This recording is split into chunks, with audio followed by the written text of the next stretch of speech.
Buenas noches, estamos transmitiendo para el canal de YouTube Manual del Discapacitado Perfecto. Pedro Miranda desde Oaxaca, Emanuel Ruiz Cernas también desde Oaxaca, de la comunidad de Tlacolula, y desde Ciudad de México, Erika y Daniel, que bueno, trabajan temas fotográficos, procesos antiguos fotográficos.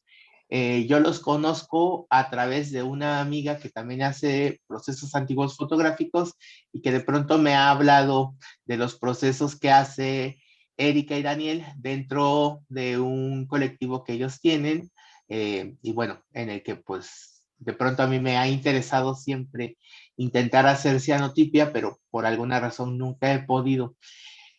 Erika y Daniel, ¿pueden presentarse y decirnos quiénes son, qué hacen y por qué lo hacen? Claro que sí, buenas noches a todos, a toda la comunidad. Por ahí, buenas noches a Emanuel también, a ti, Pedro, como tal. Sí, muchas gracias, Pedro, por el espacio y, bueno, este interés en nuestro trabajo en general. Claro. Y bueno, mi nombre es Erika Lujano, digamos que yo soy la mitad de lo que es Enebra Estudio como tal, que anteriormente teníamos el nombre como de Enebra Colectivo, sin embargo ya le hicimos este reajuste para llamarlo Enebra Estudio. Y bueno, en conjunto Daniel y yo somos un proyecto en el cual impartimos talleres de profesionalización artística en base a diferentes técnicas artísticas que desarrollamos. Cada uno tiene sus líneas de trabajo específicas. Yo, por ejemplo, soy maestra en producción artística, estudié artes visuales, me especialicé en fotografía. Y bueno, uno de los, justamente como lo mencionaba Pedro hace un momento, una de las técnicas predilectas para realizar mi trabajo personal es la cianotipia. Digamos que todo mi trabajo gira en torno a la técnica y su diferente experimentación con la misma. La verdad es que me interesa mucho desarrollar piezas con un carácter un poco más alternativo, más multidisciplinario, conjuntarlo con otras diferentes técnicas para desarrollar piezas de carácter distinto, ya no tan puristas, sino a partir de esta técnica con la que yo he podido tener como una línea discursiva personal, ir desarrollando procesos, nuevos caminos para el desarrollo de mi trabajo sin limitantes. Me interesa mucho también cómo ir hermanando diferentes técnicas para desarrollar piezas que puedan cumplir con esta satisfacción de mis procesos creativos, del desarrollo de mis propias narrativas. Entonces, la verdad es que a partir de esta técnica he ido explorando en diferentes sustratos materiales, desde papel, madera, vidrio, cerámica, textil. Entonces, a partir como de estos diferentes sustratos, yo voy creando diferentes piezas, desde libros de artista, collage textil, y todo aunado a la impresión de cianotipia. Entonces, el azul es como una constante que acompaña todo mi trabajo. Y bueno, creo que es una de las técnicas que me ha interesado mucho. A partir de que la descubrí, como que he tenido un muy buen acercamiento a ella y me interesa mucho como seguir explorando también hacia dónde puedo ir construyendo diferentes lazos para fortalecer mi obra artística personal. Pues bien, ¿me presento? Ok, pues hola, ¿qué tal? Buenas noches. O bueno, no sé si quieres, si deslínea, Pedro. Pues preséntate, sí, pues pueden ser buenas noches o días o simplemente buenas. Sí, pues buenas, ¿qué tal? Pues bien, soy Daniel Baena, soy la otra parte, ¿no? Como tal del proyecto de Enebra Estudio. Soy oriundo de aquí, de Cuernavaca, Morelos. Por cierto, ahí me faltó tal vez rectificarte, Pedro, a mí. En específico, sí estábamos ubicados mucho en la Ciudad de México. La verdad es que es como, digamos, como nuestra segunda casa, por así decirlo. La verdad es que amamos mucho la Ciudad de México, creo que tenemos un apego no solo no solo de carácter vinculativo hacia nuestros procesos y nuestro trabajo. Simple y sencillamente, pues bueno, dejamos nuestro pequeño estudio que teníamos ahí ubicado en la colonia Roma, justamente 3 meses después de haber iniciado la pandemia. Como muchos, considero que irónicamente consideramos que todo iba a surgir o íbamos a salir a flote de manera muy próxima. Sin embargo, no fue así y bueno, todo se complicó, obviamente como ya todos lo sabemos y conocemos, y tuvimos que desistir un poquito del estudio, ¿no? Y nos regresamos de nueva cuenta a nuestra ciudad, bueno, en mi caso, a mi ciudad natal, de donde soy, en Cuernavaca, Morelos, y aquí tenemos ubicado, pues bueno, nuestra casa estudio, que era principalmente, digamos, como la base donde producíamos todo nuestro quehacer artístico. Entonces, fundamentalmente, pues aquí elaboramos, producimos todo, y sí teníamos ese vínculo muy fuerte con la Ciudad de México, obviamente no solo por los talleres presenciales que brindábamos y que otorgábamos, simple y sencillamente también creo que nuestra producción, incluso los lazos vinculativos que hacíamos profesionales con otros artistas, con algunas exhibiciones de arte, colaboraciones, exposiciones colectivas, individuales, se gestaron mucho en la Ciudad de México. La verdad es que la Ciudad de México nos dio mucha apertura en ese sentido y creo que estamos muy agradecidos y extrañamos bastante la Ciudad de México. Sin embargo, pues bueno, por la misma circunstancia nos tuvimos que adaptar a esta nueva forma de visualizar y también como de trabajar y producir. Y al final de cuentas, pues bueno, creo que regresamos a nuestro entorno, al nido como tal, y a partir de esto, pues bueno, surgieron como varios intereses ahí como fundamentales, ¿no? Dentro del proceso, pues bueno, fuimos experimentando como no solo esos cambios, sino retomar la producción de manera compleja e innata como lo venimos realizando y produciendo. Sin embargo, pues bueno, yo crecí aquí en la ciudad, nací en la ciudad de Cuernavaca, crecí aquí y pues bueno, yo soy de profesión, soy licenciado en diseño gráfico, en comunicación visual, especializado obviamente también en ilustración, en dibujo como tal. Y pues bueno, a lo largo del proceso también me fui desarrollando como con distintas técnicas.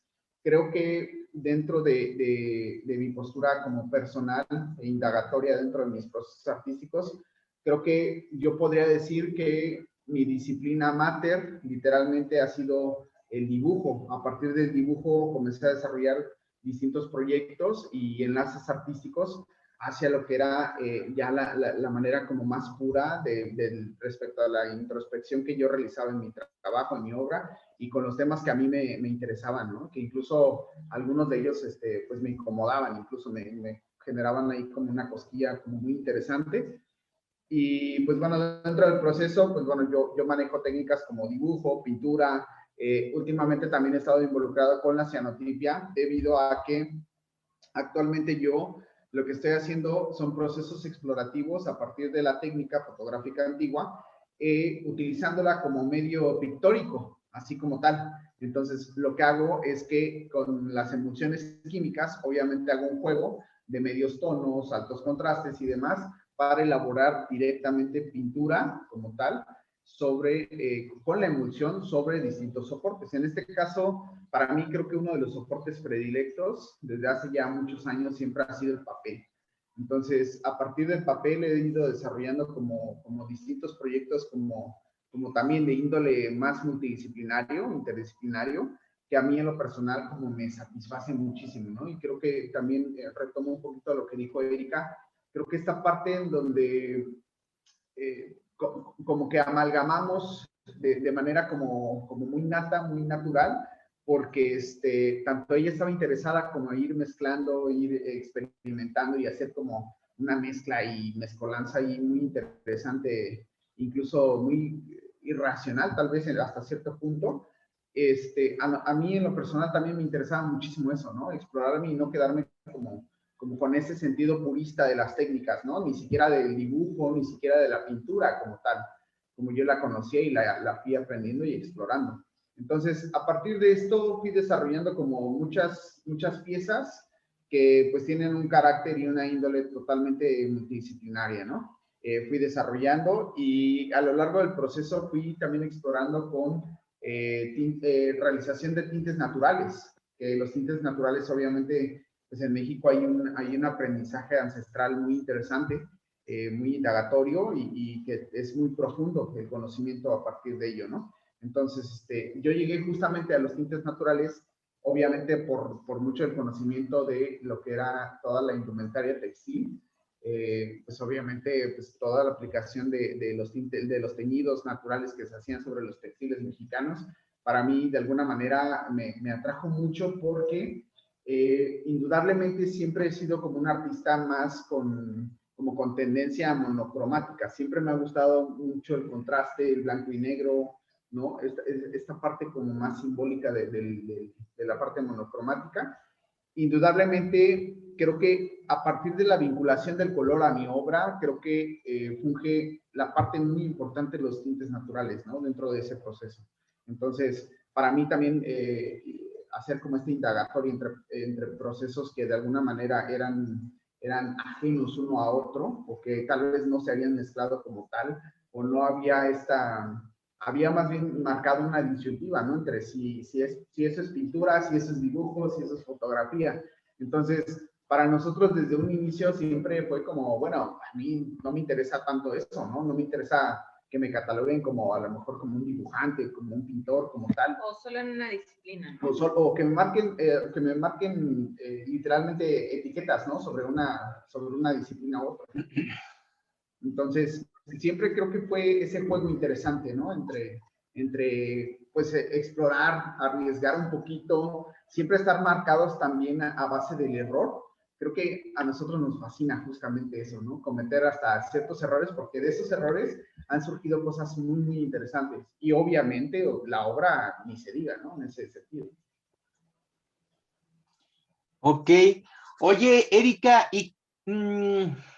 ¿puedes contarnos qué es la cianotipia? Bueno, yo particularmente la he hecho en una forma muy, muy experimental.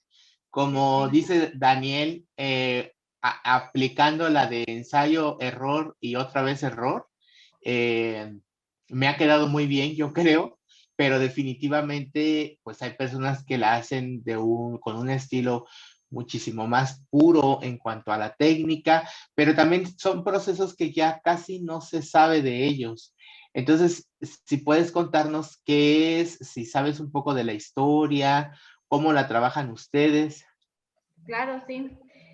Bueno, la cianotipia como tal es un proceso fotográfico antiguo, es un proceso que surgió en 1864 o algo así. Fue inventado por Sir John Herschel, que en este caso él era un hombre que se dedicaba mucho a la investigación, era astrónomo, era científico, tenía como un sinfín de oficios.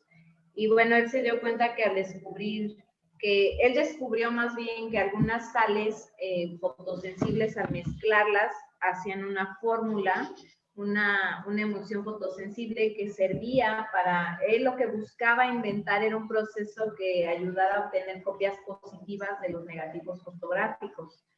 Entonces, él, por ejemplo, inventó la cianotipia en este caso, que es un proceso completamente fotográfico. Yo, la verdad es que actualmente lo veo más como un proceso de impresión manual.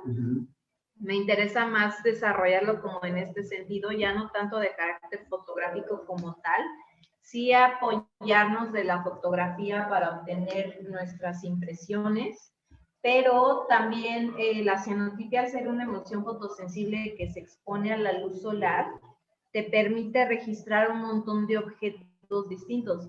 Entre ellos puedes usar desde hilos, elementos tridimensionales como piedras, cuarzos, ramas, un sinfín de materiales que te permitan dejar un registro. Entonces, la verdad es que la cianotipia sí tiene como un carácter, puede tratarse en un sentido muy purista, ser completamente fotográfico, o sea, imprimir tal cual imágenes fotográficas con tu fotograma rectangular, cuadrado, y tener una copia positiva de esto. La cianotipia, su tono tradicional es el azul Prusia, entonces también tiene como una riqueza ahí la verdad es que el azul es un tono bastante profundo, es un tono azul muy especial, entonces también tiene como toda una carga en cuanto a color muy interesante para trabajar, ya que te genera como diferente rango de azules, una gama tonal en azules muy interesante. Y bueno, nosotros dentro de nuestro proceso de trabajo, sí la hacemos de una manera mucho más alternativa en el sentido de que exploramos mucho más en la construcción de la imagen. Claro. A mí, por ejemplo, como artista y ya no, te digo, dejando a un lado un poco el sentido purista en la técnica, me interesa también mucho ver qué pasa, ¿no? Con ciertos elementos que dejan su registro, cómo funcionan a la luz, cómo me van a dejar el registro sobre mi material fotosensible. Entonces, yo la verdad es que utilizo desde negativos hasta elementos tridimensionales, llego a usar incluso materiales textiles que me dejan registros sobre el material muy interesantes. Posteriormente de hacer mi impresión tal cual, que como es el proceso de la técnica, intervengo posteriormente, ya sea en papel o textil, llego a bordar la cianotipia, si es en papel, la llego a intervenir con otros materiales, con tintes naturales que prepara Daniel, por ejemplo. Hemos hecho grabado incluso, ¿no? Sobre ella también. Sí, entonces también como que dependiendo del sustrato en el que hagas la impresión, te puede permitir también desarrollar otros procesos, como hacer crecer la pieza sin... La verdad es que yo, por ejemplo, siempre invito mucho a los alumnos y a los interesados en los procesos que pues desarrollen sus técnicas sin miedo, ¿no? Si necesitan involucrar otras dinámicas, otras técnicas, otros acabados, siempre hay que como darle espacio a estas necesidades artísticas e ir combinando y desarrollando diferentes resultados. Al final, todo esto va sumando a tu proceso creativo, a tus piezas en general. Y bueno, la cianotipia también lo que tiene es que como es un material fotosensible, se expone a la luz del sol. Y aquí me interesa mucho hacer hincapié porque afortunadamente vivimos en un país que es México. Somos muy afortunados porque tenemos luz solar muy buena luz solar la mayor parte del año, entonces podemos trabajar como de manera muy próxima. Por ejemplo, aquí, muy constante, aquí en Cuernavaca, por ejemplo, la luz solar es bastante intensa, entonces yo puedo llegar a tener días muy productivos en cuanto a la técnica. Y bueno, últimamente me he topado con ciertas alumnas que quieren tomar el taller, pero viven en diferentes países, Alemania, Canadá, Londres. Estados Unidos, y nos estamos como teniendo un freno muy fuerte justo por el clima, ¿no? Y me preguntan mucho acerca del uso de cámaras de luz y yo les digo, en realidad es que yo utilizo el proceso como de manera más natural, más natural, más directa. Al final, por eso te comentaba que somos muy afortunados porque tenemos como un clima bastante bueno para estar trabajando este tipo de técnicas y como tener un desarrollo muy interesante con él también. Ok. Oye, Daniel, ¿y cómo mezclas los textiles? Porque hablas de tintes naturales y decías que eso salió a raíz de algunos textiles. ¿Cómo fue tu acercamiento a los textiles? ¿Cómo ocupas los tintes naturales en estos procesos que hacen dentro del estudio? Ok, pues bueno, mira, ese es básicamente surgió a partir de un interés innato. Aquí en Cuernavaca tengo la fortuna, como bien lo dice Erika, ¿no? Digamos como que es una fortuna sobre de otra, pero literalmente pareciera ser como irónico un poquito comentarlo, pero sucedió así.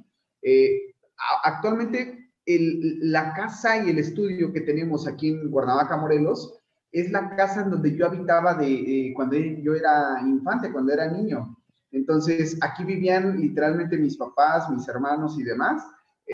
Tuve la fortuna de, cuando Erika y yo, independientemente obviamente de ser colegas de trabajo, pues bueno, también somos pareja como tal. nos venimos a rentarle literalmente un cuarto a mi abuela, ¿no? Dentro de su casa. Con el tiempo pasó que la casa donde yo habitaba de niño se desocupó y como tal pasó como a disposición de nosotros en algún sentido. Y pues bueno, yo platicando una vez con mi abuela paterna, yo le platiqué, le digo, oye, abuela, pues qué posibilidad hay de que me rentes esa casa, ¿no? Para yo vivir y pues adaptar un poquito como mis procesos artísticos y demás. Se dio muchísimo la oportunidad, creo que fue resaltándose uno y otro motivo ensimismado, y fueron surgiendo las cosas. Ese proceso surge a partir de que yo desde niño tuve una vinculación muy fuerte con mis dos abuelos, en este caso mi abuelo paterno y mi abuelo materno. Específicamente mi abuelo paterno, creo que como era muy fanático de la jardinería, de sus jardines aquí en su casa, yo desde niño tuve una vinculación muy fuerte con la botánica que había en los jardines de esta casa. Entonces, de alguna manera, también como introspectiva, desde niño siempre me interesó muchísimo las formas, las figuras, los colores, incluso los aromas como tal de toda la botánica endémica, incluso también de aquí de Morelos. Poco a poco, cuando fui haciéndome ya adulto, el interés, creo que por ahí había una cosquilla sobre el tema.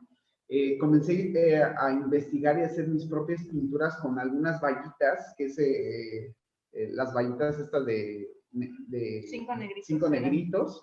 Justamente en 5 negritos empecé a recolectar las vallas y yo con un mortero las fui moliendo, ¿no? Empecé yo a hacer como mis propias formulaciones sin haber indagado nada, ni mucho menos. Yo no sabía mucho del contexto, no solo científico, sino también productivo y en este caso de la formulación de los tintes. Curiosamente llegué a los tintes porque algunos maestros de la tintoria mexicana, ¿no? Como Leticia Arroyo y otros maestros, como también por ahí Pontón, que después lo conocí, el maestro, pues fui indagando un poquito acerca no solo de su conocimiento, sino también como de su persona y del interés que tenían sobre la tintoria mexicana. Independientemente de ello, yo como artista pues tenía una relación mucho más cercana con el papel, más que con el textil. Sin embargo, creo que a partir del textil fue como me empezaron a interesar los procesos y así de una manera como muy sencilla, muy sistemática, pues lo fui aclarando en el proceso y fui diciendo, bueno, discerní en esa parte y dije, bueno, si muchos de ellos aplican los tintes hacia textil, ¿por qué no aplicarlo hacia papel o hacia, por ejemplo, a bastidores de madera? Que en este caso a mí me interesaba mucho este proceso porque, pues obviamente yo lo deseaba aplicar sobre todo a la pintura artística como tal. Entonces, así inició y la verdad es que ni siquiera es tanto que ellos hayan sido como tal, como mis maestros de manera tangible, no lo fueron nada más una referencia no solo bibliográfica, sino ahí como pues, conocí un poquito su trabajo por las redes sociales y demás, pero hasta ese punto.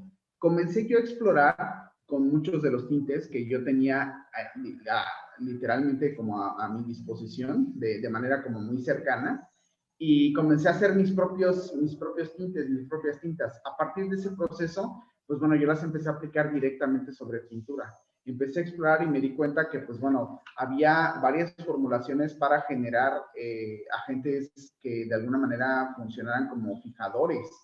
Estos fijadores, pues obviamente cuando los empecé a explorar, a conocer como tal, empezó mi formulación a crecer más como hasta cierto punto, en donde en algún momento yo llegué a ofrecer un taller de tintes naturales, que como lo sigo ofreciendo, pero aplicado sobre todo a una experimentación plástica. A partir de ese proceso, pues bueno, mi proceso pictórico creció muchísimo, ¿no? En ese sentido. Y sobre todo con la indagación y la aplicación del color. Entonces, la verdad es que inició como tal de una manera muy intuitiva, muy experimental y muy autodidacta como tal, ¿no? Ok. Oye, Erika, y bueno, en cianotipia de pronto, Sí. cuando yo hice cianotipia, la hice porque yo tenía las fotos en blanco y negro de una mujer. Y una amiga fotógrafa que vive aquí en Oaxaca, que se llama Marcela Taboada, me dijo, un día le hablé y le dije, oye, ¿sabes qué? Quiero imprimir estas fotos en digital. Y me dice, oye, ¿por qué no te vienes al estudio? Te enseño un libro de procesos antiguos y platicamos sobre Anna Atkins. Y entonces fue así como conocí el trabajo de esta señora que según muchos fue la primera fotógrafa del mundo que ocupó cianotipia para ilustrar precisamente un libro de botánica que ya estaba haciendo, y fue que decidí iniciar esa serie fotográfica en cianotipia. Pero pues yo lo aprendí leyendo una receta, comprando muchas cosas por internet, y luego al final tenía la opción en el último proceso de lavado de la cianotipia, lavarlo en vinagre o en agua oxigenada para hacer un virado de los azules a otros tonos. ¿Nos puedes explicar justo este proceso? ¿Cómo se hacen esos virajes y hacia qué tonalidades puede cambiar la cianotipia? Sí, sí, justo como lo mencionas, el proceso que realizó Anna Atkins, es bien interesante mencionarlo porque Anna Atkins, lo que estuvo, ella era una botánica británica y cuenta la leyenda que ella no sabía dibujar muy bien, entonces se encontró en el proceso de la cianotipia un método para obtener un registro con muchos detalles de los elementos botánicos y las algas y todo este compendio que fue haciendo como todo este estudio científico. Y bueno, ya tenía un objetivo como muy científico, muy preciso. Sin embargo, gracias a ella es que es muy tradicional utilizar elementos botánicos para hacer impresiones en cianotipia. Y bueno, es muy tradicional, mucha gente utiliza elementos botánicos y no usa negativos, por ejemplo. Entonces, es muy interesante como ir mezclando ambas cosas y sí, todos gracias a Anna Atkins. Justo su trabajo lo pueden buscar y es bastante poético, más allá de su objetivo completamente científico, es un trabajo muy poético, muy bonito. Y bueno, fue como justamente darle otro uso al proceso fotográfico, verlo como justamente un proceso de impresión en el que podía obtener estos registros específicos. Y bueno, sí, la cianotipia justamente en todo este desarrollo personal que he ido trabajando, puedes transformar la cianotipia hacia diferentes tonalidades. Existen como muchos métodos químicos para darle estos virados, como transformarla a diferentes tonos sepia. Se pueden utilizar algunos como ácido tánico, que son como sustancias específicas que transforman el tono tradicional azul fucsia hacia otras tonalidades. Sin embargo, también yo la verdad es que no utilizo ningún virado químico, prefiero como enfocarme un poco más hacia virados más naturales. Entonces, he ido experimentando como con algunos procesos de algunos tintes que ha ido haciendo Daniel, por ejemplo, me apoyaba mucho en ese sentido, como de ir creando diferentes, ir usando como algunos de los tintes que tenía para dar virados específicos a algunas cianotipias. Sin embargo, esto tiene como diferentes etapas en mi trabajo. Yo generalmente trabajo con el tono azul fucsia, pero en algunas instancias llego como a tener otras necesidades y cambiar los tonos a tono sepia, por ejemplo. Y sí, ahí se pueden ir utilizando como otro tipo de sustancias, como por ejemplo el ácido tánico para dar un tono sepia a las piezas e ir dando como estas atmósferas distintas, porque sí cambia por completo la atmósfera de la imagen. Cambiar el tono azul fucsia te da otro ambiente completamente distinto. Sí, es otra como también ambientación y se mezclan como, es como un proceso de veladuras, ¿no? También. Incluso a mí, por ejemplo, me pasaba que algunas cianotipias llegaban a quedar mal impresas, un poco más pálidas, por ejemplo, que les faltaba tiempo de exposición y a veces les metía un virado para hacerlas en tono sepia con ácido tánico y justamente contrastaba toda la pieza y me daba una lectura completamente distinta, muy bonita, muy interesante, como que se intensificaban justamente los químicos, las sales ferrosas que constituyen la fórmula química de la cianotipia. Ok, oye Daniel, y bueno, en algún momento que yo quise, bueno, que yo me acerqué a ustedes para contarles justo de que yo quería hacer unas cianotipias, que sigo en ese punto, pero todavía no sé cuándo, por lo que estamos viviendo actualmente. Sí. Hablábamos de todo el proceso justo de los virajes y que ustedes los hacían con, pues justo con algunos elementos orgánicos, tintes y cosas de ese tipo.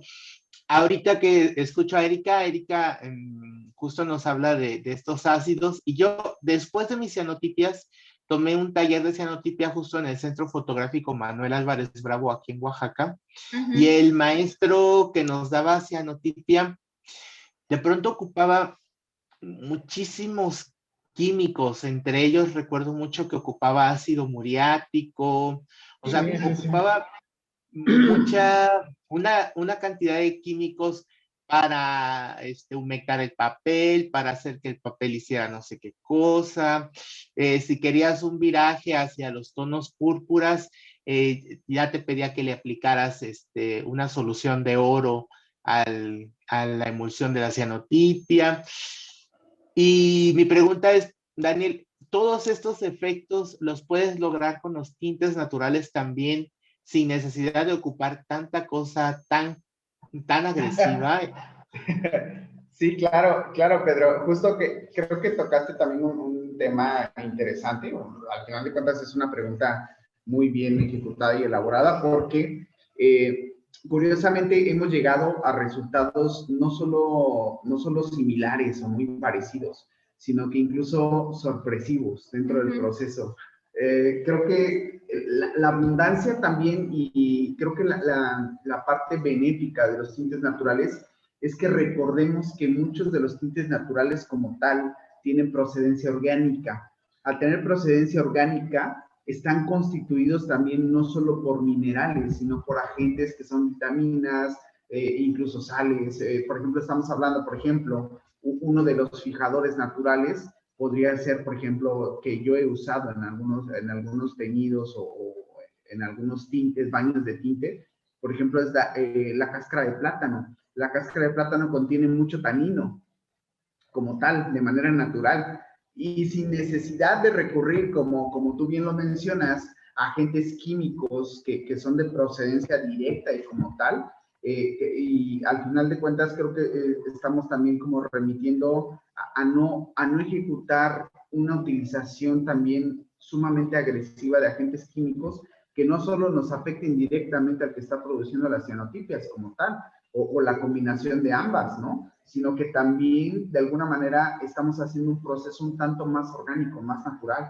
a lo mejor con los mismos resultados, posiblemente tal vez en la parte atmosférica yo le podría encontrar tal vez cierta diferenciación, solo que dentro del proceso, pues bueno, también entiendo a tu maestro, digo, con todo respeto, no desconozco quién sea, no lo conozco como tal, ni física ni en persona, pero creo que de alguna forma también se han romantizado muchos procesos artísticos y de repente es como esta parte élite un poco arcaica, ¿no? Que conocemos no solo de los artistas en México, en nuestro país, sino en todo el mundo. Es como romantizar y hacer el proceso un poquito, digamos, como pues sí, más como élite, ¿no? Como decir, es que tú no lo puedes hacer bien, es que tal vez no te sale bien el proceso porque desconoces, te hace falta mucha experiencia, mucho conocimiento, mucho bagaje dentro del proceso. La verdad, yo considero y siempre creo que les he dicho no solo a mis alumnos, a muchos colegas artistas, es que un buen artista que realmente está produciendo obra como tal en su estudio o en un estudio que renta o como sea que le plazca o como se le acomode en ese sentido, el artista que no está produciendo, no está experimentando y no está cometiendo errores, literalmente te podrá decir, como dirían por ahí, ¿no? Misa y santos y rezos, pero la verdad es que creo que los procesos explorativos que hemos hecho a partir de la mezcla de los tintes naturales con cianotipia nos han dado unos resultados fabulosos, unas atmósferas bellísimas, las entonaciones incluso de algunas cianotipias. Ha habido mucha gente que ve las cianotipias entonadas con tintes naturales y jamás se les ocurre decir, eso es una cianotipia. Hay algunos que se confunden, no saben ni siquiera qué es, ¿no? No saben si es pintura, si es teñido, si es tinte natural, si es acuarela, si es, ¿verdad? ¿No? Entonces es como una mezcla, una amalgama ahí como muy interesante. Y el resultado, la verdad, creo que a partir independientemente de ser benéfico o muy satisfactorio y muy explorativo, creo que de alguna manera sí llega a dar estas atmósferas sin necesidad de recurrir a agentes químicos, sí llega a ser un poquito más explorativo, más intuitivo el proceso. Al final de cuentas también va a depender muchísimo, porque hay algunos tintes naturales que pueden ya estar añejados, pueden ser muy recientes. También ese proceso, por ejemplo, del añejamiento de los tintes naturales, como procedencia, pues son elementos orgánicos. Tarde que temprano, su proceso de descomposición se hace de una manera muy natural. Entonces, no solo se involucran los fijadores al final de cuentas, por ejemplo, yo como fijadores uso mucho la lumbre, ¿no? El carbonato sódico, que al final de cuentas también son agentes químicos, pero son completamente de procedencia natural, y estos minerales actúan y reaccionan en conjunto para que la atmósfera de la cianotipia combinada con los teñidos, o en este caso los tintes naturales, sea también un agasaje, ¿no? En este sentido. Entonces, pues para mí ha sido como una plena satisfacción y este encuentro y esta amalgama entre tintes naturales, cianotipia y otros procesos, ¿no? Porque no solo los he aplicado en cianotipia, sino en otras cosas, ¿no? También, ahorita, por ejemplo, estoy explorando en hacer algunas, estoy en ese proceso, todavía no realizo, pero deseo hacer ya algunas pinturas como tal en pasta que tengan procedencia completamente natural, orgánica, ¿no? Pero que sí haga yo una formulación para que la tinta la puedas utilizar como si fuera literalmente pues una pintura en acuarela como tal, ¿no? O wash. Ok. Oigan, apagué mi cámara porque me estoy quedando sin pila. No te preocupes. Pero nada más quería avisarles. Oye, Erika, y justo con lo que dice Daniela ahorita, sí, de este romanticismo por las técnicas y que si tú no sabes y que si tú no puedes, justo dentro del arte yo me he topado mucho esto, específicamente dentro del área de cerámica. Pues yo tuve un maestro que era, bueno, yo siempre he dicho, ¿no? Que era buenísimo en las técnicas, pero la verdad es que era una mierda como ser humano. Y él era muy de este tipo de, mira esta pieza, mira esta técnica, y cuando le preguntabas, ¿cuándo la hacemos? Siempre te decía, no estás listo para hacer este proceso.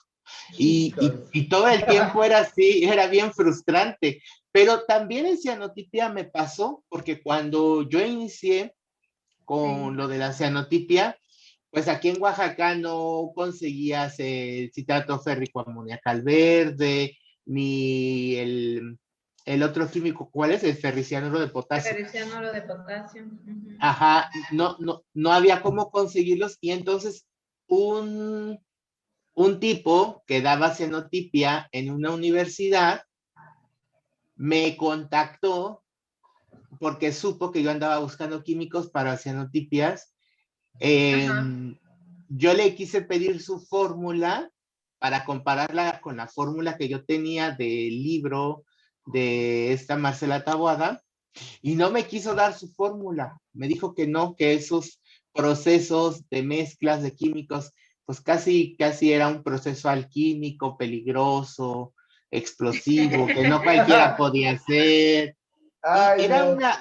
era una cosa, o sea, no recuerdo exactamente el precio, pero me vendía la cianotipia por mililitro. Y o sea, era tan caro que lo que él me cobraba por 1 mililitro fue lo que yo gasté para comprar todo el químico que necesitaba en México, pagar la paquetería, y de ese químico todavía tengo bastante. Y entonces, esa vez yo sí me quedé, pues un tanto decepcionado y bastante alerta por esta situación que sucede entre los artistas de, yo no te presto mis fórmulas, yo no te digo cómo se hace el proceso, y si quieres hacerlo, te lo vendo muy, muy caro para que te cueste y también para alejarte de estos procesos, porque yo quiero seguir siendo el que rebana el queso. Entonces, en ese sentido, ¿ustedes cómo son con sus enseñanzas? O sea, ¿son celosos de sus recetas, como muchos artistas?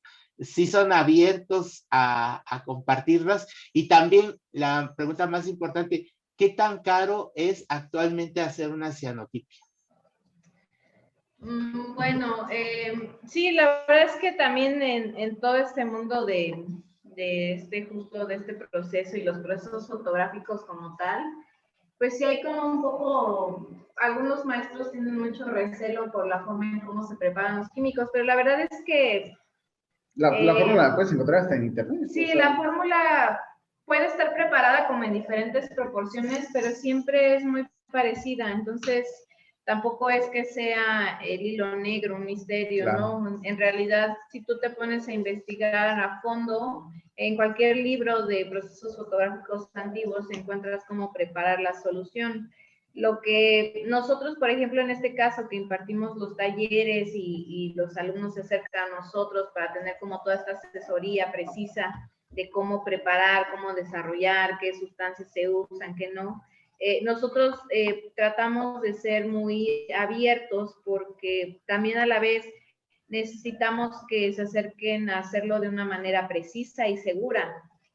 No es que sean cosas muy peligrosas, sin embargo hay que tener ciertas medidas de precaución para no poner en riesgo a largo plazo nuestra salud, porque tampoco es que por preparar una solución de cianotipia mañana te pase algo, ¿no? En realidad tendría que ser de forma muy constante y de manera muy responsable, pero sí hay que tener cierta precaución con las sustancias y nosotros generalmente pues sí damos como indicaciones muy precisas sobre todo para que tampoco sea como un secreto el cómo preparas la solución. Sin embargo, yo te puedo decir que muchos fotógrafos tienen maneras diferentes de preparar la fórmula. Y de aplicarla también. Y de aplicarla. Por ejemplo, yo he sabido de gente que acidifica el papel de algodón, cuando a mí me parece que no tiene ningún sentido. Si tú usas papel 100% algodón, no necesitas hacerle nada al sustrato, ya está listo para usarse. Entonces, digamos que cada quien ha tenido como maneras diferentes de acercarse al proceso y es ahí cuando a lo mejor uno puede, ciertos profesores, maestros, se sienten un poco con recelo hacia esas formas de llegar a la solución que le han dado a la cianotipia. Sin embargo, pues la verdad es que los químicos básicos es justo los que tú mencionabas, citrato férrico amoniacal verde y el otro es ferricianuro de potasio. Y justo con esas dos sustancias formas lo que es la emulsión fotosensible que necesitas. Entonces, en cuanto a lo de los químicos, fíjate que antes, hace algunos años, hace 2 años, 3 años, hacer cianotipia era un proceso bastante accesible.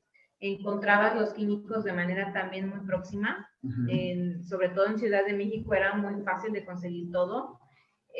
Pero conforme han ido pasando los años, digamos que el proceso también ha ido agarrando fuerza y hay más gente conociendo y buscando el proceso, haciéndolo, ejerciéndolo. Hay más demanda ya. Hay más demanda, sí, últimamente hay mucha más demanda.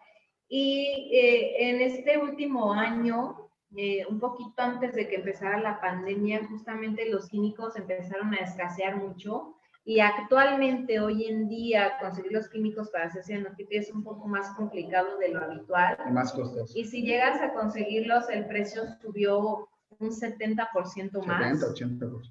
Entonces, actualmente es mucho más cara hacer cianotipia y un poco más complicado conseguir los químicos. Entonces, digamos que ya hay como ciertos obstáculos para llegar a la técnica como tal. Entonces, sí, la verdad es que ha cambiado, se ha modificado mucho. Justamente estos últimos meses, la producción de algunos químicos, porque muchos de estos químicos se producen de manera nacional. algunas de las fábricas como que no sé a qué se debe, pero la producción de algunas sustancias, sobre todo el ferricianuro de potasio, por ejemplo, ahorita está agotado en todos lados, es muy difícil de conseguir. Entonces, las fábricas no están produciendo las sustancias y se está haciendo como, digamos, yo a veces llego a encontrar las sustancias y es oro molido para mí porque de esa manera desarrollo mi trabajo. Entonces, también ya actualmente pues, sí se ha encarecido bastante y se ha hecho un poco más complicado conseguir los químicos aquí en México. Ok, y los únicos químicos para utilizar, o bueno, para hacer cianotipia son el ferricianuro de potasio y el citrato férrico, amoniacal verde. No los puedes sustituir. No, esas son las sustancias básicas. Eso Sí, es sí, no, si no, no es justamente, cianotipia. esas justamente son las sales de hierro que se combinan para obtener el proceso. De hecho, en algunos países, en Estados Unidos, llegan a venderte las botellas de cianotipia. ¿Cómo cianotipia? Y si tú buscas en los ingredientes, no te dicen los ingredientes, incluso hay algunas marcas que te manejan que es un secreto de producción de ellos. Y la realidad es que no es cianotipia como tal, no lleva estas sustancias químicas, es una emulsión fotosensible hecha de otra manera, simulando el efecto de la cianotipia con esta coloración azul. Y lo que hacen es como una mezcla también pictórica, ahí obviamente con colores sintéticos, y sí te da el tono muy acercado al azul Prusia, pero realmente no es la fórmula. En realidad la cianotipia tiene estos químicos, hay un proceso, o sea, si no tiene estas sustancias no es cianotipia. En realidad sí es como un proceso más manual y químico, ¿no? En realidad es la mezcla de estas sustancias que dan, al exponerse a la luz solar, cuando se queman en la luz, te dan este tono azul Prusia justo por que la emulsión se quema a la luz UV.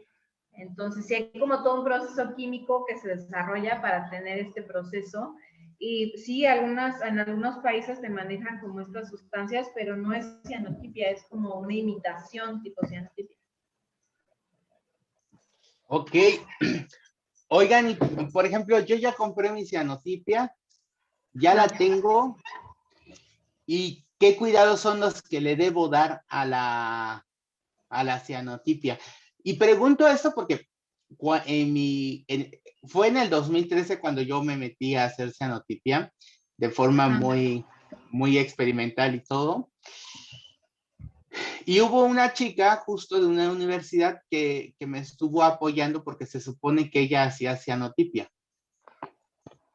Pero hubo un momento en el que tronamos porque ella quería hacerlo así, exactamente como su maestro le había dicho. O sea, tenías que aplicar la cianotipia con una esponja cuadrada, porque si era rectangular ya no funcionaba. Tenías que cortar el papel de una manera, porque si no ya no servía. Si lo ibas a imprimir en tela, tenían que ser telas muy pequeñas, porque si no, pues, o sea, si no era como el maestro le había dicho, nomás no se hacía. Y yo me aventé unas cianotipias de 1 metro por 1,20. Son unas telas casi como sábanas. Sí. Y yo me acuerdo que cuando las estaba haciendo, las terminé haciendo en la calle, porque justo buscando la luz del sol, es un espacio muy amplio para poder trabajar cómodamente, porque dentro de mi casa ni entraba el sol, ni había espacio.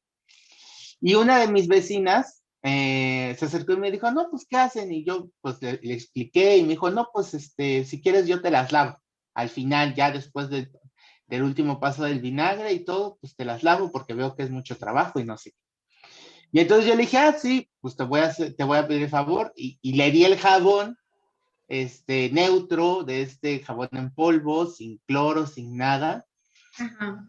Y muy específico, así de no le vayas a poner absolutamente nada, ningún suavizante, ni nada de lo que no sea lo que yo te estoy dando, pues porque, como decía esta chica, el libro dice que debe ser lavada de esta forma. Y al final a mí me dio muchísima risa, porque cuando me regresan las cianotipias, lavadas, me las regresa con aroma suavizante de tela.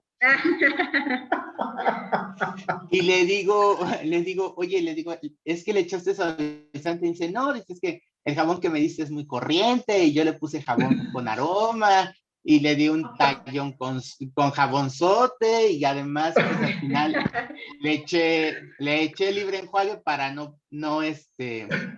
no gastar tanta agua y pues no las lavé a mano, las lavé en la lavadora. Y, bueno, Ajá. me dio mucha risa, ya no podía hacer nada, pero me di cuenta que a la cianotipia no le pasó gran cosa, o sea, ni le cambié el color, ni nada, ¿no?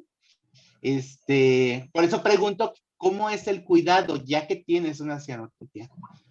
Bueno, hay varios procesos de conservación. La verdad es que en específico, por ejemplo, también nosotros, creo que muchos de nuestros alumnos justo se han acercado a preguntarnos, a indagar sobre la cianotipia y cómo la aplicamos y cómo la ejecutamos, porque dentro del proceso no solo les compartimos la receta tal cual ha ido formulando durante años Erika, ¿no?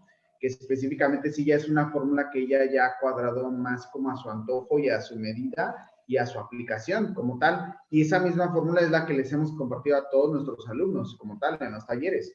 Entonces, fíjate que el pleno de la conservación de una cianotipia, pues son cuidados sumamente básicos y creo que también no debería de haber como cierta restricción o recelo o alguna fórmula secreta súper escondidísima. Tampoco es que sea, híjole, los secretos del Vaticano, ¿no? Por supuesto que no. Los elementos o las indicaciones como básicas para la conservación de una cianotipia es obviamente que las piezas, una vez exhibidas, sean enmarcadas o no, o se exhiban de manera como natural y directa sobre un lienzo, incluso sobre un bastidor de madera, nada más que sostenga. En este caso, por ejemplo, si son cianotipias textiles, la única recomendación, yo creo que el agente más agresivo para una cianotipia siempre va a ser y será el mismo sol. Es irónico porque el sol las hace, pero el sol considero, yo creo que en base a la experimentación que hemos logrado Erika y yo,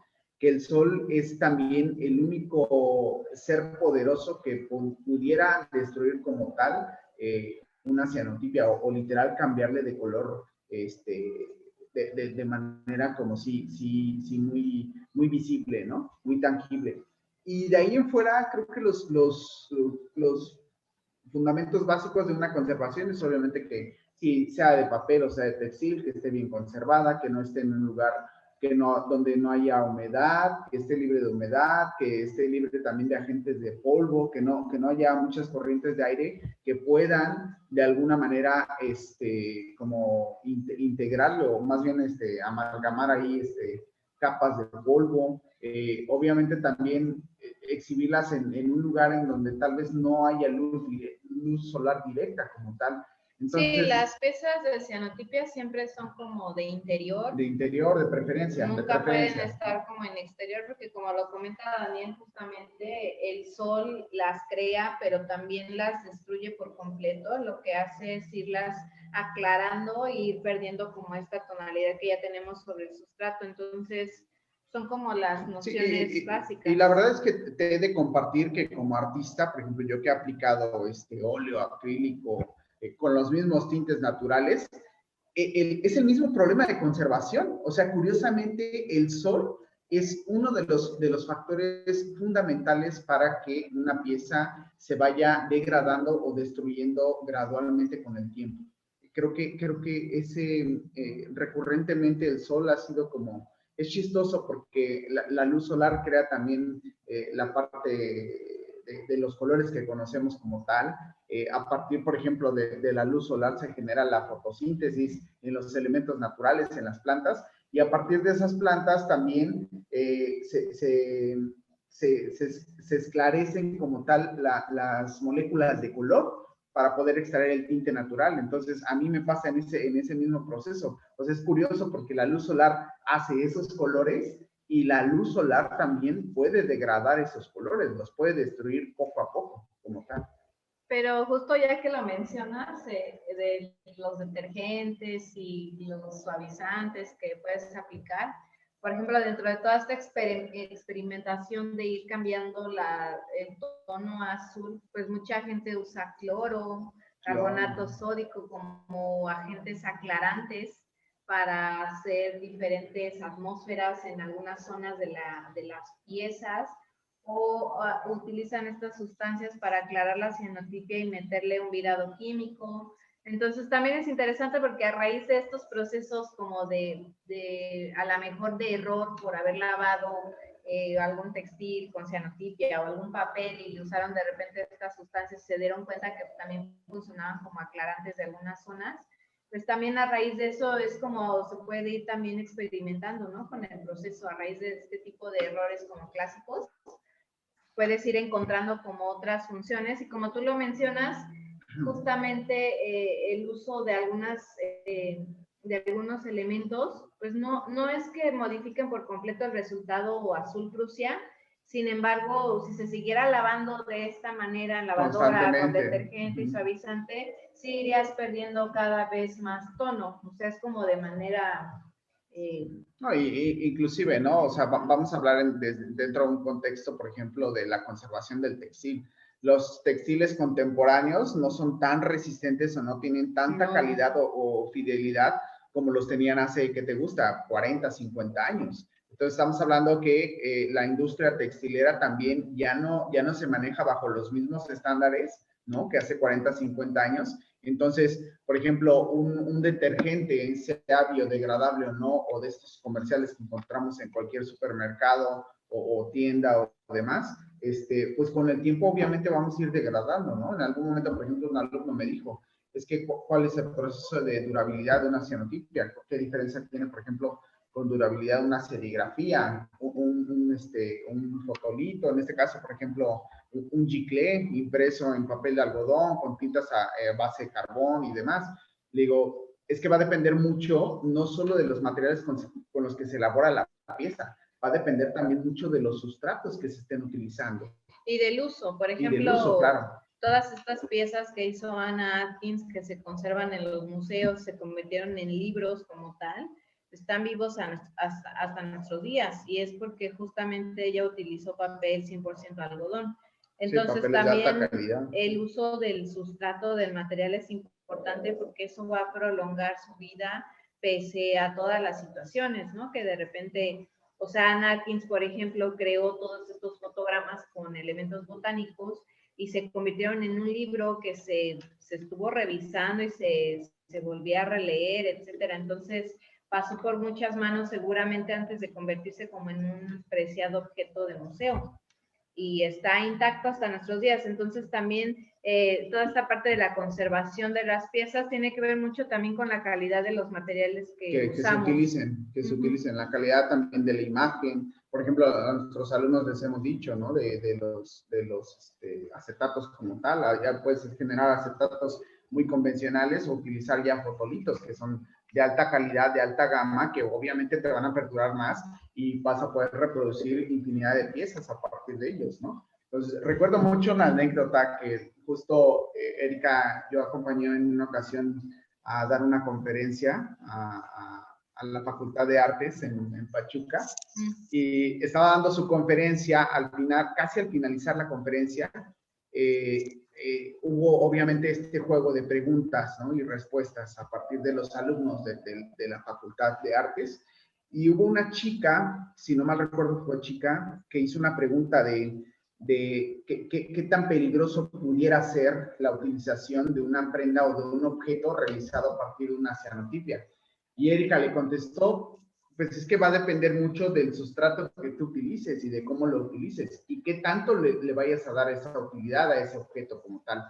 Y Erika le mencionó, obviamente, yo lo único que no te recomiendo es que te hagas lencería con cianotipia, por ejemplo. ¿Por qué? Porque obviamente, pues en nuestras partes íntimas, pues hay un proceso de, no solo de transpiración, de fluidos, y demás, sí. Y de fluidos. Y es un contacto directo con la piel. Es un contacto muy, muy directo, pero es lo que le comentaba Erika, ¿no? Por ejemplo, hemos tenido alumnos que han hecho cianotipias sobre playeras. Por ejemplo, hubo una chica en una ocasión en un taller que le desarrolló una playera a su novio con cianotipia. Y el novio, pues obviamente se ponía la playera, la usaba y no le pasó nada, no le dio cáncer, no le dio coronavirus, no se transformó en un zombie, ni mucho menos.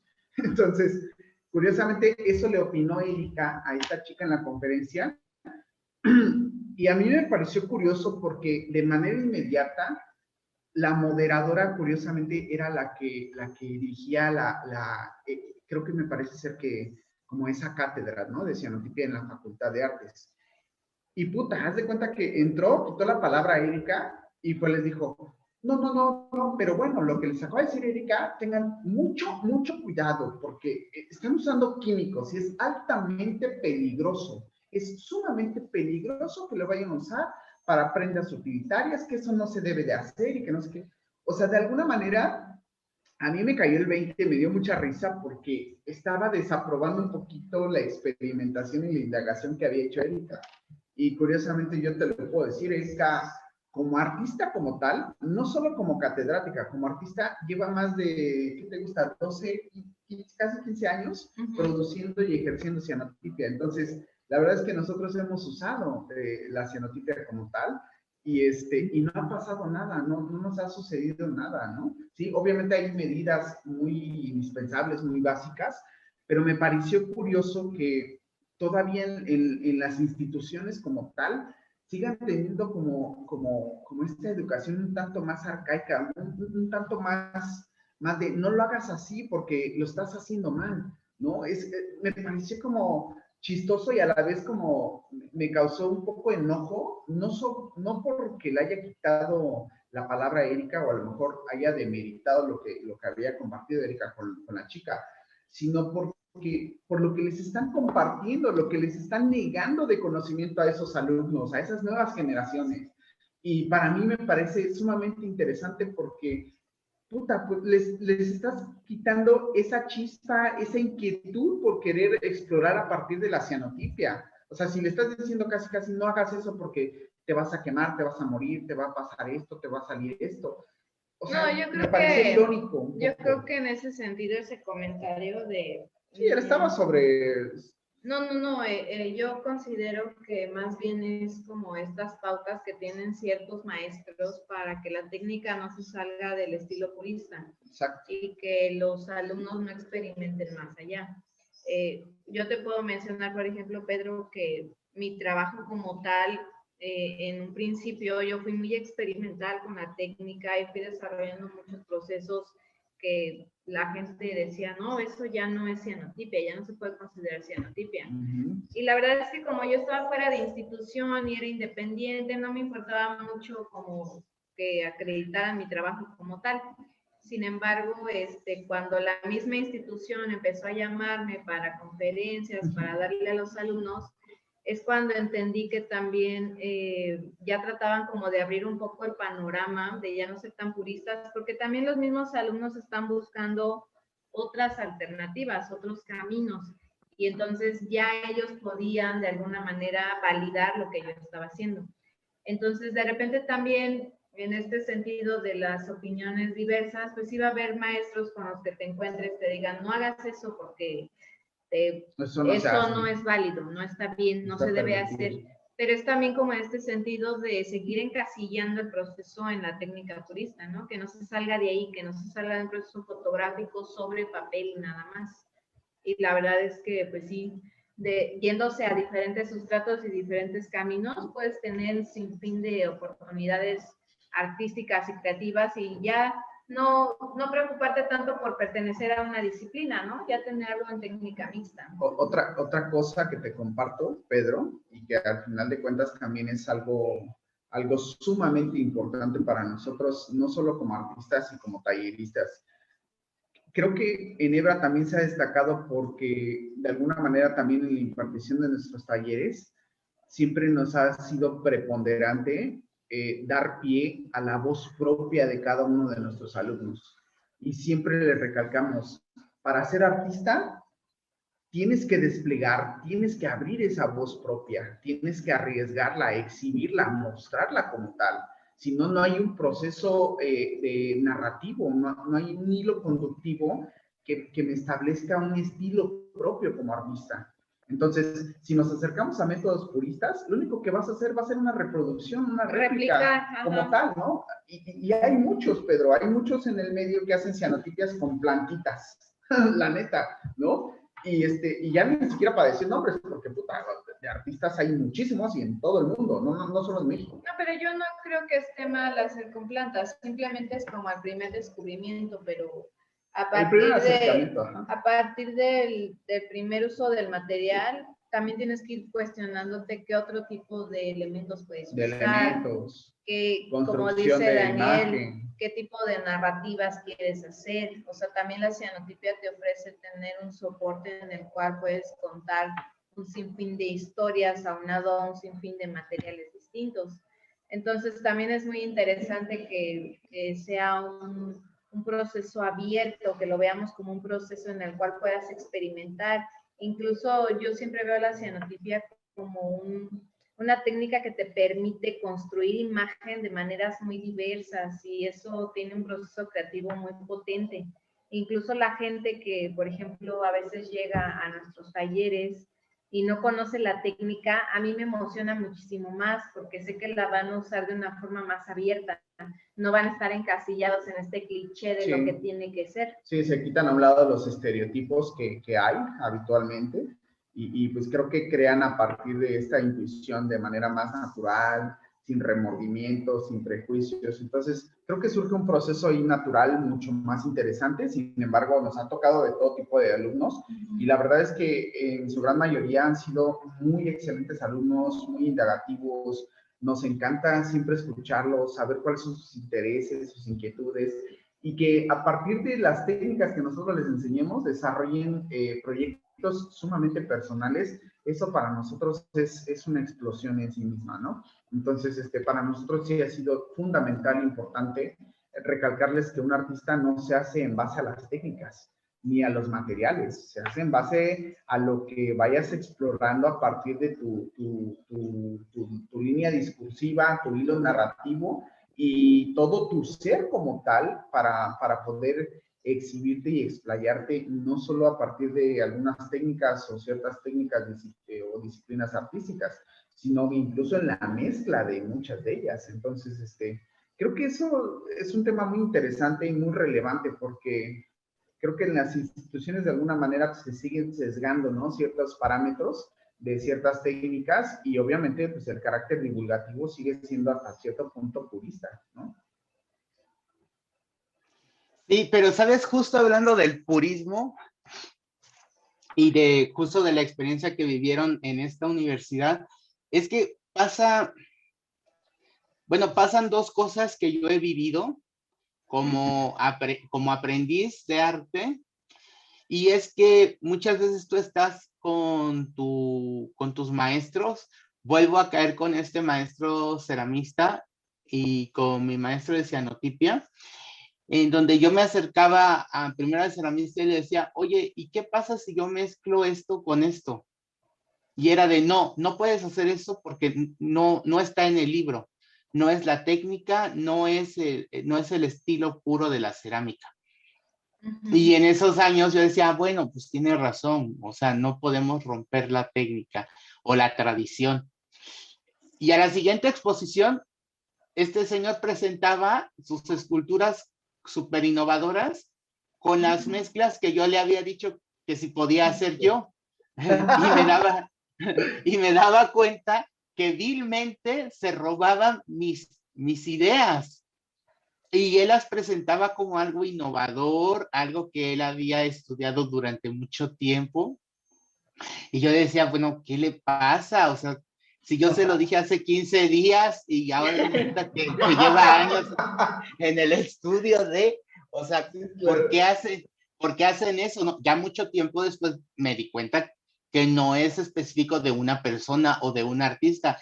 Es casi, me atrevería a decir que la regla, la norma dentro de gran parte de la comunidad artística. O sea, te niegan una técnica, te dicen cómo hacerla, y cuando tú les dices que quieres modificarla, te dicen que no, pero muchas veces te dicen que no para que ellos luego corran a intentar hacer lo que tú propusiste y después presentarlo como una innovación personal. Claro. Y con la cenotipia me pasó que yo quería hacer una impresión sobre un comal de barro. Y mi maestro sí me dejó que yo hiciera ahí la prueba y todo, pero al final recuerdo muy bien que me dijo, no, pues es que la imagen es muy efímera, no se ve bien, y no se ve bien porque no hubo contacto con o sea, el negativo no hizo contacto con la emulsión y por eso es que no se logró la imagen. Se dio la media vuelta, se fue, pero no me dijo, oye, hace esto o cámbiale acá o inténtalo de otra forma o no lo hagas del lado cóncavo o hazlo del lado convexo. O sea, simplemente descartó la idea y ya después me dijo, no, es que la cenotipia es solo en papel o solo en madera o quizás en tela, pero ya en otros elementos es imposible. Y entonces cuando yo platicaba por primera vez contigo, Daniel, tú me decías que tú habías hecho cianotipia sobre cerámica, ¿no? Sí, hemos hecho piezas sobre cerámica y indudablemente pues, ha sido también un proceso explorativo, sobre todo porque el medio es totalmente un medio muy distinto en sus características, ¿cómo te puedo decir? Anatómicas, ¿no? Como tal, del mismo soporte y ha sido muy interesante poder resaltar. Sí suelen ser piezas un tanto más efímeras, pero va a depender también no solo de la calidad y la productividad que estés utilizando el material, sino también de las imágenes, cómo lo trabajes, cómo lo apliques, cómo lo ejerzas en cuestión a la luz solar. También tienes que ejercer como ciertos movimientos o ciertos patrones, o ya incluso también involucrar otras herramientas que a lo mejor no estabas acostumbrado, porque obviamente estamos adaptados a hacer cianotipia, lo hacemos en el sándwich clásico, ¿no? Que es una base rígida, que es plana completamente, un vidrio y unas pincitas y ¡pum! Sales a exponer y ya estuvo, ¿no? Pero tenemos un medio, un soporte completamente plano. Pero aquí, en este caso, por ejemplo, en cuerpos cerámicos, pues es obviamente que el objeto cambia no solo de dimensiones, sino de forma, de volumen como tal. Entonces, se vuelven como con características sumamente aleatorias y muy distantes de lo que estamos tal vez acostumbrados a desarrollar dentro de las imágenes o de la producción de cianotipias. Entonces, va a depender mucho del carácter, de la forma, porque no es lo mismo, por ejemplo, hacer cianotipia en barro que hacer en cerámica, en sancocho, por ejemplo.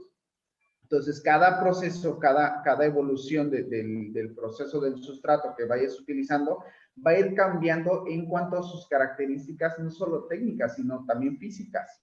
Entonces, en base a ello tenemos que ir como dialogando, generando bitácoras, generando anotaciones, y es lo que te comentaba anteriormente, ¿no? A nuestros alumnos siempre les recomendamos, siempre que vayas a un taller con Enebra Studio, lo recomendable y lo básico es que te lleves una libretita para apuntes, ¿no? Para de repente esclarecer no solo algunas dudas, sino también que ellos vayan generando su bitácora de a lo mejor lo que les interesa explorar o indagar. A nosotros, pues nosotros encantadísimos que haya más alumnos que de verdad quieran arriesgarse a explorar. Oye, ¿y si hago esto con esto, qué pasaría? Pues la verdad es que, mano, yo no, en lo personal, yo a algunos les he dicho, yo no lo he hecho, pero si lo estás diciendo y lo quieres explorar, adelante, hagámoslo. Es más, hagamos una prueba ahorita mismo. Y si va por ahí tu línea discursiva, síguelo explorando hasta que lo puedas manejar y manipular de una manera ya un tanto más maestra, ¿no? En ese sentido. Entonces, y eso nos ha pasado regularmente con nuestra producción artística, ¿no? Actualmente, por ejemplo, ya estamos involucrando encáustica en nuestros procesos. Yo, la verdad, la encáustica sabía muy poco del proceso. En la facultad por ahí tuve algunas clases, pero sumamente básicas, literal, te lo voy a decir como embarraditas sobre lo que era el medio encausto. Y Erika, un día estábamos aquí en el estudio un poquito aburridos, ¿no? De producir incluso así cianotipia como tal. Yo estaba también aburrido de hacer dibujo, papel cortado a mano. Y le dije, bueno, tengo ganas como de empezar a utilizar otros materiales, otros soportes y hacer mezclas de otras cosas, de otros agentes. Y en una ocasión estábamos así y empezamos a ver por ahí algunos libros, algunos documentales, creo que me parece ser que ahí también en una película que estábamos viendo, llegamos a ver procesos pictóricos, ¿no? Del siglo XIX y demás, en donde pues obviamente en algunos retazos de algunas piezas se involucraba ya la cera, el medio encausto como tal.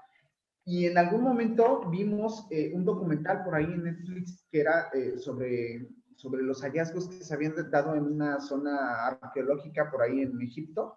Y específicamente nos llamó mucho la atención porque eran los sarcófagos, estaban pintados con medio encausto, con pintura encáustica. Y era impresionante porque los sarcófagos estaban sumamente conservados. O sea, digo, sí, ya había cambiado la coloración como tal, la pigmentación, pero puta, estaban sumamente conservados. Y eso te habla de la calidad del medio que usaron para poder elaborar esos rostros, ¿no? Esas figuras sobre los sarcófagos. Entonces, se volvió cada vez como ahí como algo muy intrigante, muy interesante para nosotros. Y retomamos un poquito los apuntes, no solo de facultad, sino también de otros artistas que ya venimos siguiendo y que nos generan una influencia como tal, no solo estética, sino también de cómo llevan sus procesos, ¿no? Nosotros en lo personal, por ejemplo, somos fans, así lo puedo decir abiertamente, ¿no? Somos fans de Kiki Smith. Y Kiki Smith, pues es también una artista sumamente inquieta, ¿no? A sus, no sé, 70 y tantos años, no sé cuántos tenga ahorita la señora, sigue indagando y explorando. Y todos esos procesos explorativos, Pedro, creo que han generado esta pauta o esta constante en que nuestra obra salte de un lado a otro. Y eso para mí ha sido, creo que fascinante, porque nos mantiene como en esta actividad, en este mood, como de, órale, tengo ganas de hacer esto, tengo ganas de invertir en esto, tengo ganas de explorar, quitar, pegar, cortar, poner, ensimismar, o sea, hay muchas cosas, muchos procesos. Y creo que, por ejemplo, en específico en la cianotipia como tal, con la cerámica, creo que nos ha pasado así. La verdad es que las piezas que creo que han dado mejor resultado, pues han sido de Erika en cerámica y han sido fabulosas. Ha habido unas piezas que se han ido, que ya coleccionistas incluso los tienen en su haber y que han sido piezas muy bonitas. Incluso, obviamente creo que dentro de la cerámica hemos producido o realizado piezas más en pequeño formato, obviamente por las dimensiones, que gran formato. En gran formato creo que con cerámica no nos hemos metido tanto, pero sí por ahí ha ido más o menos el proceso y ha sido muy padre, ¿no? Muy dinámico sobre todo. Ya. Daniel, sí. ¿Te diste cuenta que me botó la aplicación, no, verdad? Sí, tantito. Sí, por unos segunditos. Ah, sí, me botó la aplicación, perdón. Pero bueno, lo bueno es que Manuel sigue grabando y no hay tanto problema que me bote a mí. Sí. Oye, y justo mientras los escuchaba en esto último y que yo les preguntaba de imprimir en cerámica, ¿ustedes han impreso sobre comida? Sobre comida. Les pregunto porque no sé en qué año, hace ya quizás 9 años tal vez, me invitaron a una exposición aquí en Oaxaca, en el Centro de las Artes de San Agustín, que se llamaba Maíz Transgénico versus Maíz Orgánico. Y yo ahí me arriesgué justo a hacer cianotipia con plantitas, pero impresa sobre una tlayuda. ¡Wow! Sí. O sea, la diferencia pudo haber sido mayor. Y quedó, bueno, a mi gusto quedó muy bien, porque además, pues es un material que es, o sea, que con la humedad se pone súper blando, ¿no? Como una tortilla mojada. Sí. Entonces era muy difícil manejarlo. Y no, bueno, fue meramente una experimentación y la tortilla terminó casi doblada. De hecho, tuve que montarla dentro de una caja para conservarla, sí, para exhibirla y para conservarla. Pero ahí está la tortilla, ahí la tengo. Pero no sé si ustedes se han arriesgado como a hacer este tipo de experimentaciones, no sé, sobre tortillas, sobre pan duro u otro elemento como de este estilo. No, la verdad sobre es comida, que ¿no? Bueno, no sobre... hemos explorado, pero creo que ya me metiste ahí una cosquillita. No, sobre comida no, nunca hemos hecho, la No, verdad. hemos hecho ahí en otros soportes, sustratos, por ejemplo, en piedras sí hemos hecho, en piedras, sobre algunos elementos, ¿no? Que se han hecho ahí como más explorativos, pero en comida sí, no. Bueno, hasta que yo recuerde, bueno, yo al menos no lo he hecho, ¿eh? No he No, explorado no, con yo comida. tampoco he explorado con comida. Qué interesante Pero qué saber. interesante es saber de eso. Porque justo a mí me encanta como de repente romper como ciertos paradigmas, ¿no? Del uso y del esos hitos, material, ¿no? Ajá. como justo estos maestros que te dicen, solo en papel, no se puede en otro sustrato, y para mí siempre ha sido un reto decir, sí se puede, y claro que se logra bastante bien. Hasta nos genera como más cosquilla, ¿no? Es como cuando de niño te decían, no hagas esto, no metas la mano a esto porque te vas a quemar, te va a pasar esto. Y ahí vas, ¿no? Porque dices, no, me dijiste que no lo hacía, ahora lo voy a hacer, cabrón. ¿No? No, sobre todo porque justamente siempre tratan de encasillar la técnica, ¿no? Y claro. en realidad, por ejemplo, cuando exploración sobre la ayuda, pues es súper interesante no. ver hacia dónde se puede ir la imagen fotográfica también, muy objetos fotográficos, comida fotográfica, no sé, muy interesante. Sí, yo creo que va más relacionado con eso, ¿no? Con objetos, con arte objeto como tal. Creo que ahí ya estamos, es lo que quería como compartirte, ¿no? Estamos rozando ya otras disciplinas que de alguna manera muchos curadores como tal no logran discernir o identificar, por eso es que no logran distinguir si es fotografía, si es pintura, si es arte objeto, si es un libro de artista, si es... O sea, ya luego no saben ni en dónde, ¿no? Puedes hacer una instalación con la ayuda serendipia. Estaría súper chingón. Por ejemplo, yo te doy una recomendación. Se pueden incluso hacer como encapsular en cajas, en vidrios, que estén libres de ácido y libres de agentes contaminantes, o en cajas de acrílicos con montajes, con herrajes ahí metálicos. Se verían preciosas las tlayudas, se verían así divinas. Incluso, no sé, me atrevo a decir, ¿no? Hasta se me ocurriría tal vez hasta un libro de artista realizado con tlayudas, ¿no? Con imagen impresa en cianotique. Sí, qué interesante. Sí, pues justo son también de esas cosas que, bueno, que yo he hecho, porque como decía Erika hace rato, pues uno no está como dentro de la institución y eso te permite, pues decir, bueno, no tengo papel de algodón súper fino como el que me recomendó mi maestro, pero me sobró una tortilla de la comida y pues vamos a ver qué sale, ¿no? Sí, claro, sí. Eso está súper chido y también es justamente, creo que eso, Pedro, de alguna manera también nos evoca un tanto más a esos, no solo esos procesos explorativos, sino como a ir indagando un poquito y ir exhibiendo un poquito más la voz propia. Que bueno, que también... es el fundamento interesante, ¿no?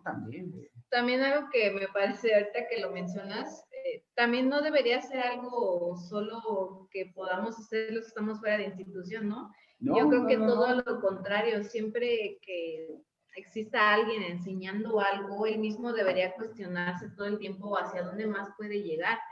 Para mí ese sería un excelente maestro, ¿no? Que no te limitara en tus ideas, en tu toma de decisión y qué pasa si hago esto. Pues vamos a ver, ¿no? ¿Qué pasa? O sea, también yo creo que estos maestros de institución también deberían estarse cuestionando lo mismo que nosotros que estamos fuera, porque en realidad tendrían también que estar motivando a los alumnos, motivándose ellos mismos y produciendo también se supone.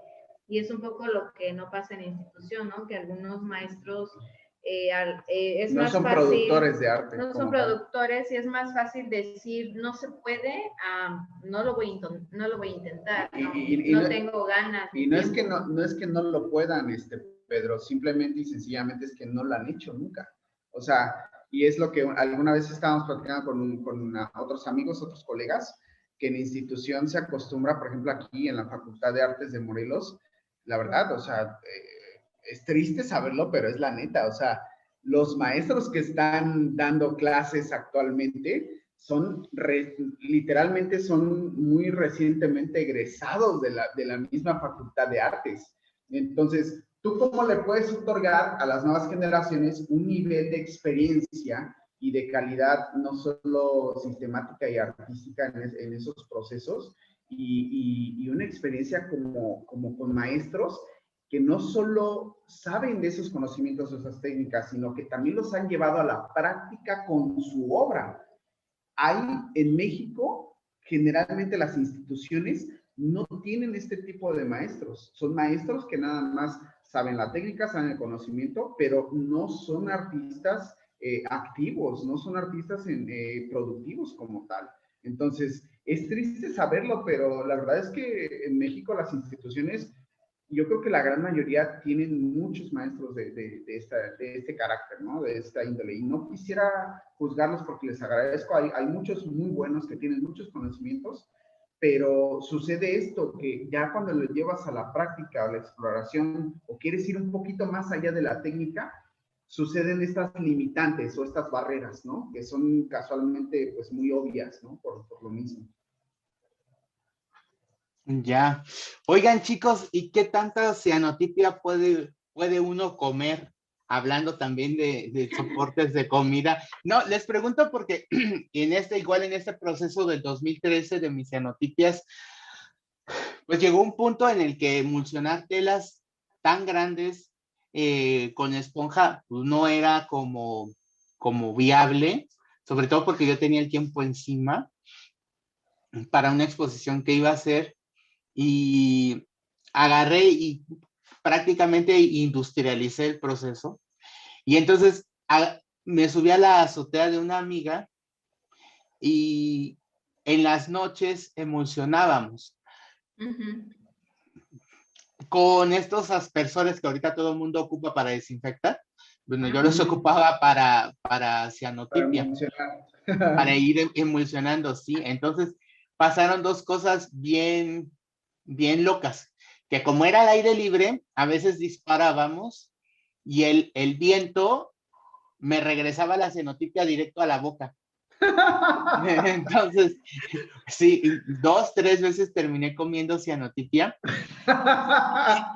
Y mi hermana en ese tiempo iba estaba estudiando ingeniería y cada que regresaba mi hermana me decía que sus uñas eran todo un hit dentro de la facultad, porque todas le preguntaban que de dónde había conseguido esa tonalidad azul para sus uñas.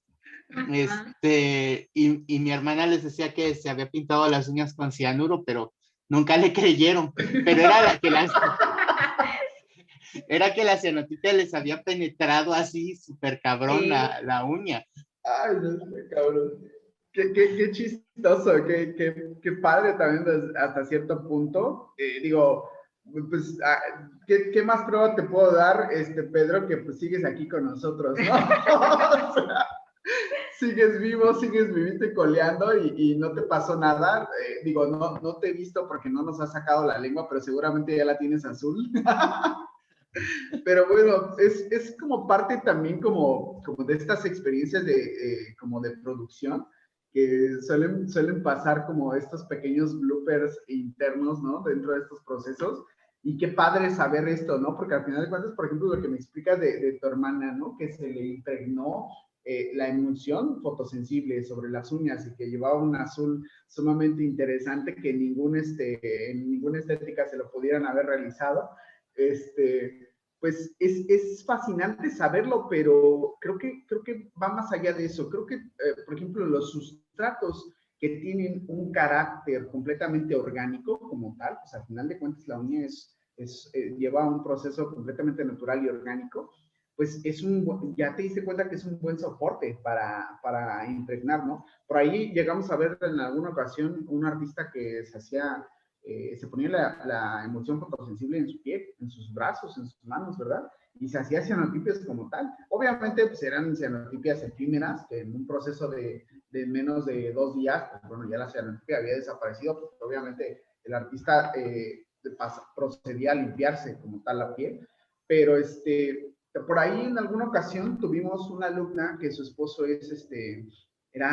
me parece ser que químico, si no mal recuerdo, Y nos estaba mencionando, nos estaba compartiendo, porque estaba en esa ocasión su esposa y estaba viendo como la fórmula que les habíamos compartido a todos los alumnos, se las entregábamos cuando era personalizado, que diga presencial, les entregamos la fórmula en una hoja, ¿no? Como tal.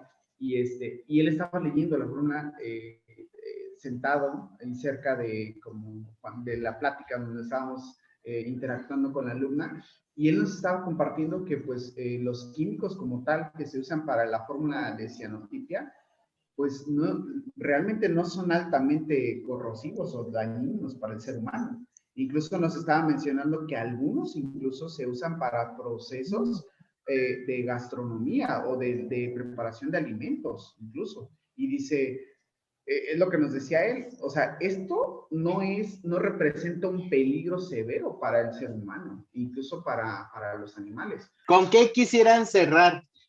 A mí me gustaría que nos compartieran más. ¿Qué otras cosas hace Enebra aparte de cianotipia? ¿Qué otros procesos antiguos hacen? ¿Por qué maneras se pueden contactar con ustedes? No sé, redes sociales y así, o correo electrónico. Y también algo que ustedes quieran decir ya justo para cerrar. Claro. Okay. Pues bien, no sé si comparto un poquito, pero bueno, Enebra Studio, pues es un estudio, un taller enfocado principalmente a extender una propuesta única, no solo de divulgación de conocimientos dentro de las artes visuales y plásticas como las conocemos, sino también es un poquito más la exploración de estas disciplinas y la mezcla de ambas, ¿no? Estamos específicamente enfocados a el desarrollo y la estructuración de talleres que son, de alguna manera, así los llamamos especializados, y ni siquiera es por una cuestión como de élite, simplemente que los generamos desde ceros a partir y básicamente de nuestra experiencia personal como artistas. Entonces, claramente, pues bueno, en Enebra vienes a aprender no solo de talleristas que están pues calificados en las técnicas, sino como tal, experimentamos en nuestro día a día con nuestra obra como tal. O sea, hay un registro, un tangible, hay una experiencia que es tangible y es verídica, ¿no? Como tal.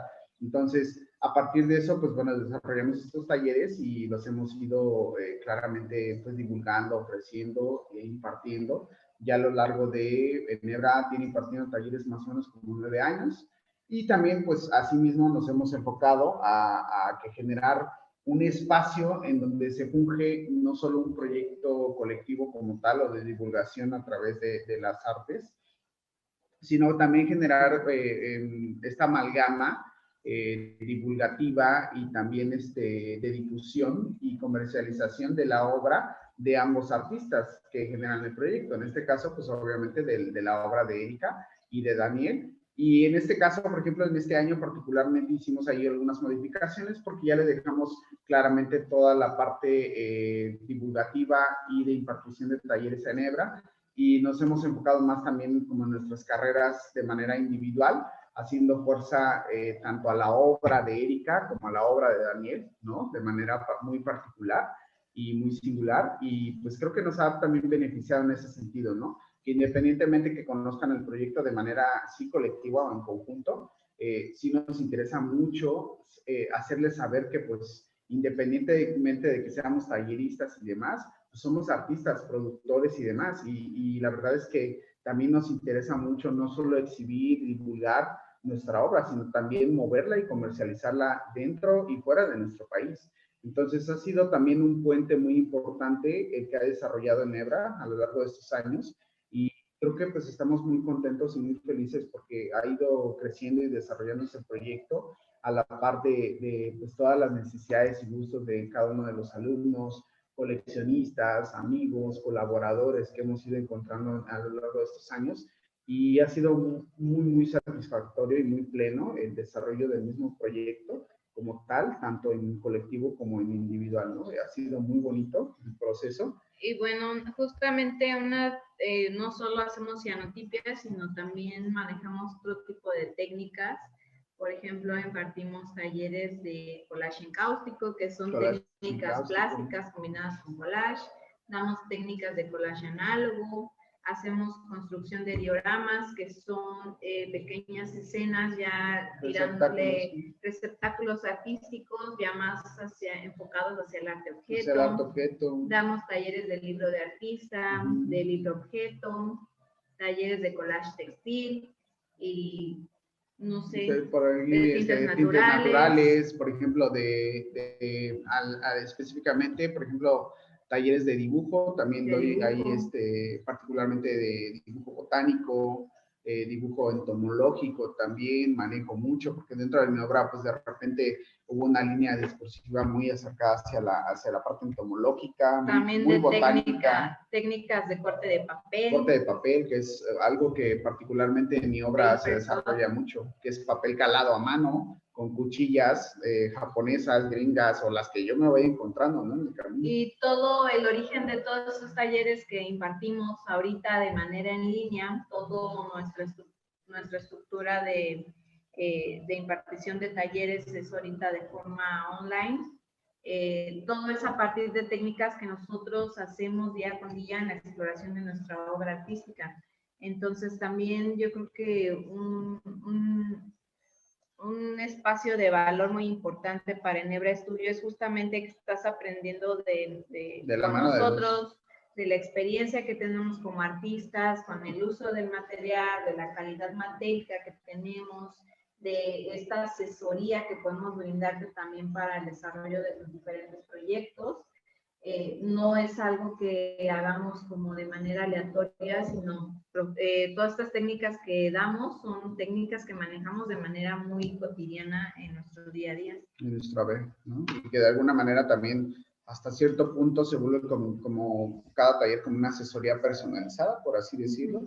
Entonces eso también lo hace como no solo divulgativo y colaborativo con los mismos alumnos, porque es lo que les he comentado yo a todos. Al final de cuentas, también nosotros como artistas terminamos aprendiendo de ustedes y de la compañía y de la producción que ustedes van a desarrollar en los talleres.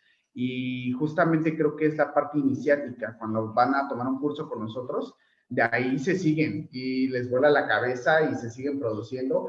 Y hemos tenido la fortuna de tener alumnos que no eran artistas productivos como tal, y ahora lo son. Entonces, para nosotros, puta, eso es magnífico, ¿no? Ver ese resultado y ver a los alumnos intrínsecamente como muy mezclados, muy inmiscuidos en procesos artísticos, para nosotros ha sido una grata experiencia. Y al final también es nuestro objetivo como talleristas, ¿no? Que podamos acercar técnicas manuales artísticas a todo tipo de gente con una línea de trabajo distinta. No necesitas ser artista para entrar a nuestros talleres.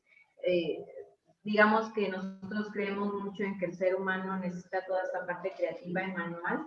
Y bueno, por eso es que nuestros talleres están enfocados específicamente a técnicas y proyectos que puedes desarrollar a partir de que tomas estos talleres.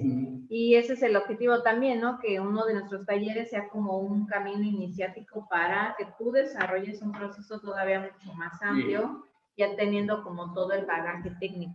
Algo también fundamental que ha surgido a partir del proyecto es que curiosamente siempre hemos estado sumergidos y muy calificados en el tema y muy mezclados hacia procesos análogos. Entonces, que son procesos que curiosamente ya en muchas de las instituciones dejaron de otorgar o de brindar. Entonces, para nosotros lo análogo, creo que esta parte de lo tangible, de lo vivencial, del suceso y del error que pueda surgir a partir de la producción artística análoga, manual como tal, para nosotros es fabuloso, ¿no? Y es intrigante hasta cierto punto y cada vez como que te vas inmiscuyendo más en más procesos y se vuelve cada vez una locura más. Entonces, de repente ya tenemos ahí alumnos que producen ya como tal, ya también exhiben, comercializan su obra y eso está fabuloso y ha sido muy extraordinario. Y nos pueden encontrar en nuestras redes sociales, en Facebook, en Instagram, como Enebra Studio. Enebra lleva H intermedia después de la N. Y bueno, también en nuestro Instagram, por ejemplo, es enebra.studio. El Instagram personal de Daniel es daniel.baena. Baena con G al final. Baena y nada más agregan la G al final.